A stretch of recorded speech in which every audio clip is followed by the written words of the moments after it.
Honestly, I don't think there's anything more sexy than tracers, oh my god.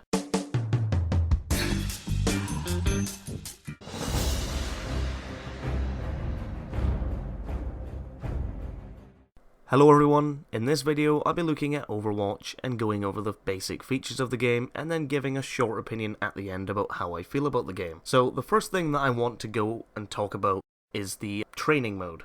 It is essentially the very first thing that you will do when you log into Overwatch. It allows you to get a basic feel for the game, as well as learn the controls, and what you'll be doing in training mode is pretty much shooting targets, nothing else than that. There are 3 different things that you can do when you go into the training mode menu. You can go into the tutorial, which again is just pretty much getting the basic feel and controls down, shooting against targets, or you can go into the practice mode bit, which is pretty much you run around freely and kill targets, and that's it. That's all that you do. And then, of course, there is the playing against AI. It's essentially the same thing as when you go and click play online. You're just going to get matched with a bunch of players going against some AI bots. That's pretty much what that is. Moving on to the player classes, there are 4 different classes in the game, which are offense, defense, tank, and support. Offense characters are the main damage dealers for the team.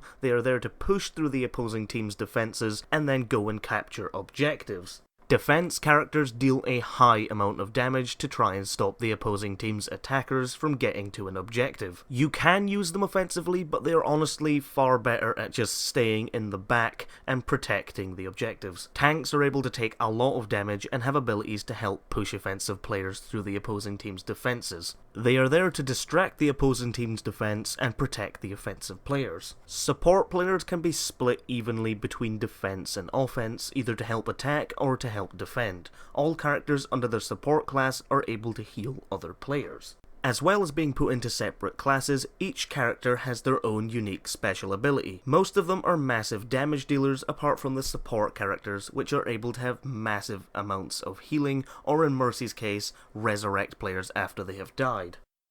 Now moving on to the main thing in the game, which is game modes. Overwatch has 4 main game modes, which is Escort, Assault, Hybrid, and Control. There isn't really much to say about each one, but either way, I'll start with Escort. Escort is a game mode where you need to defend a payload and push it towards the defending team's delivery point. For the defending team to win, they must hold back the attackers until time runs out.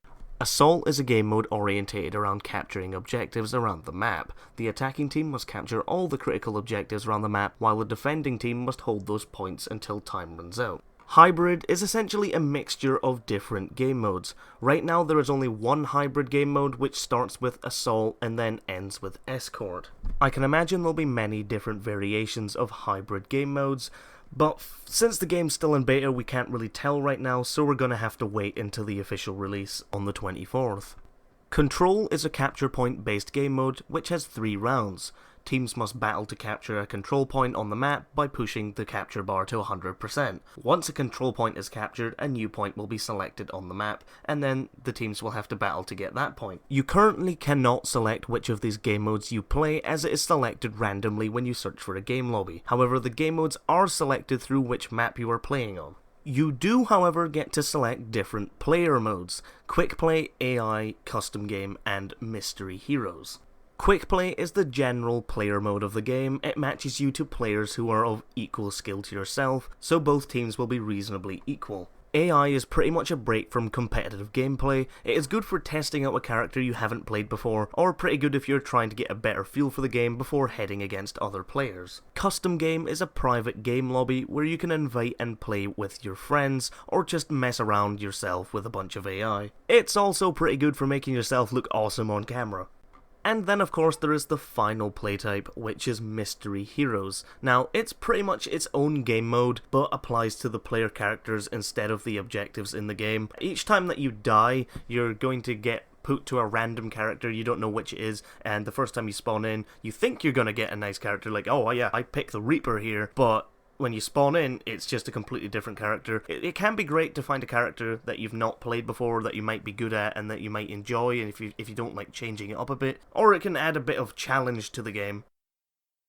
The final thing that I want to cover is loot. You can get loot by earning loot boxes from leveling up and playing. And the type of loot that you will be getting is skins, poses, sprays, voice lines, and player icons. Now, I'm a fan of skins. I like my skins, apart from reskins, but, you know, they look very nice, and they pose as well. We all know how that went down. But, and there's a variation of sprays. Now, I actually haven't seen sprays very much within games, but then again, I honestly do not play that many first-person shooter games anymore, so I don't really see them. But I think the last time that I saw it was on a very old FPS game, and I just never really see it anymore. So for me personally, it was exciting to see that being added into a loot system. Although I still have absolutely no clue on how to actually use them.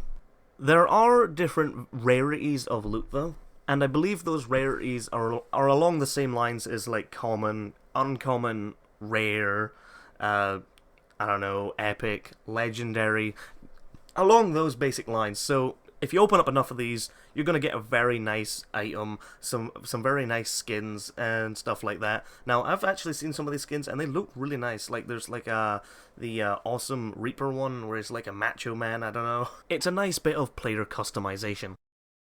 So, what are my personal thoughts on the game? Well, personally, I've enjoyed it very much. I couldn't really find much wrong with the game at all. It's very refreshing to play after playing other FPS games before, like Call of Duty, Battlefield, or Destiny. If I was really nitpicking though, I'd say I don't really like how obtaining duplicate items is used to slow down the obtaining of unique items. In my opinion, it would make more sense just to make it more difficult to obtain the loot boxes. Either way, I hope you enjoyed this video. If you did, then please help me out by clicking that like button, and if you want to see more content from me, then hit that subscribe button. Thank you all very much for watching. I'll see you next time. Goodbye.